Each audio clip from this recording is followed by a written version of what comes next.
Good morning to all of you.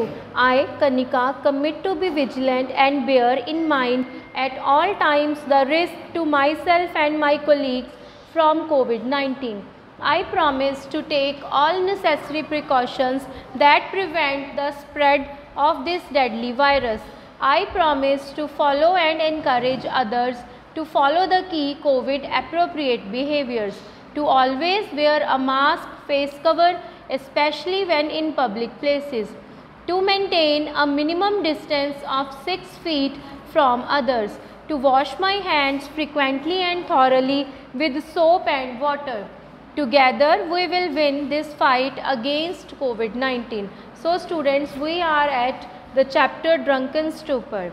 So today we will discuss the one-word answers and 3 question answers of our chapter. What was the profession of Bir's father? Bir के father का क्या profession था? वो क्या था? Landlord, sorry clerk. बिर के father का क्या प्रोफेशन था? He is a clerk.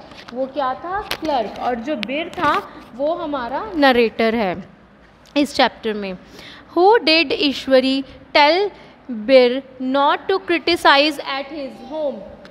तो किसने बोला था ईश्वरी को, बिर को बोलने के लिए कि क्रिटिसाइज़ नहीं करना अपने घर में, उसके घर जाके लैंडलॉर्ड्स को. How was the manager of the waiters towards बिर? जो मैनेजर थे और जो वेटर्स थे उनका क्या रिएक्शन था बिर के प्रति? चिकी एंड डिस्क्रिमिनेटरी, क्योंकि उसने बहुत अच्छे कपड़े जो है वो नहीं पहने हुए थे. He is wear a simple kurta pyjama, और जो ईश्वरी था वो बहुत ही अच्छे से ड्रेसअप था. ठीक है. How many coolies had come to receive them at the station? कितने कुलीज आए थे उनको रिसीव करने के लिए? 5 आए थे कुलीज. वट डिड बिर nearly do at the site of the horse's? बिर ने जाके हॉर्सेस की साइड पे क्या किया था? वो फेंट हो गया था, वो बेहोश हो गया था. Where did they return to after the holidays? जो बिर था वो कब कहाँ पे वापस आए हॉलीडेज़ के बाद? प्रयाग में. So students, come to the question answers of this chapter. What was the difference in the social position of lifestyle of the 2 boys? क्या डिफरेंस था जो सोशल पोजीशन थी दोनों बॉयज़ के लाइफस्टाइल में? There was a big difference in the social position and lifestyle of the 2 boys. While Ishwari was the son of a rich landlord, दोनों के बीच में लाइफस्टाइल के बीच में डिफरेंस था बहुत ही बड़ा, क्योंकि जो ईश्वरी था वो एक सन था बहुत ही रिच लैंडलॉर्ड का. बिर was the son of a poor clerk. जो बिर था वो सन था एक पुअर क्लर्क का. Ishwari lived in a house which was like a palace. जो ईश्वरी था वो वहाँ रहता था जो एक घर जो था वो पैलेस जैसा था. Bir's parents manage to send him the money for his monthly expenses with difficulty. जो बिर के पेरेंट्स थे वो उसको मुश्किल से ही पैसे जो है वो भेजते थे, जिसके साथ उसकी मंथ की जो पैसा खर्चा होता था.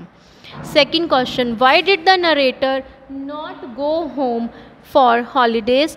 What option was he given? जो नरेटर था वो हॉलीडेज़ में अपने घर क्यों नहीं गया और उसको कौन सा ऑप्शन दिया गया था? The narrator did not have money for the train fare and he did not want to worry his parents by asking more money for them. जो नरेटर था उसके पास इतने पैसे नहीं थे कि वो ट्रेन का किराया जो दे सके, और वो अपने पेरेंट्स को और वरी नहीं करना चाहता था कि मुझे और पैसे जो हैं वो दिए जाएं. He was given the option of going to Ishwari's house who had invited him to spend the holidays with him. और जो ईश्वरी था उसने उसको ऑप्शन दिया कि तुम मेरे घर चलो और मेरे घर पे जाके अपनी हॉलीडेज़ जो है उसको स्पेंड कीजिए. How was the narrator briefed by Ishwari's before he was taken to the latter's home? जो नरेटर था उसने उसको क्यों कहा कि मेरे घर जाके ये सब कुछ नहीं डिस्कस करना। Before the narrator was taken to Ishwari's home he was briefed by the latter about certain things. उसने कुछ चीज़ों के लिए बोला। ईश्वरी cautioned him not to criticize landlords at his house as it may hurt his parents' feeling। उसने बोला कि तुम मेरे घर जाके लैंडलॉर्ड्स को क्रिटिसाइज़ नहीं करोगे क्योंकि ये मेरे पेरेंट्स को जो है इसमें फील होएगा, मतलब उनको हर्ट होएगा। So students learn these one word answers and 1 to 3 question answers. Thank you.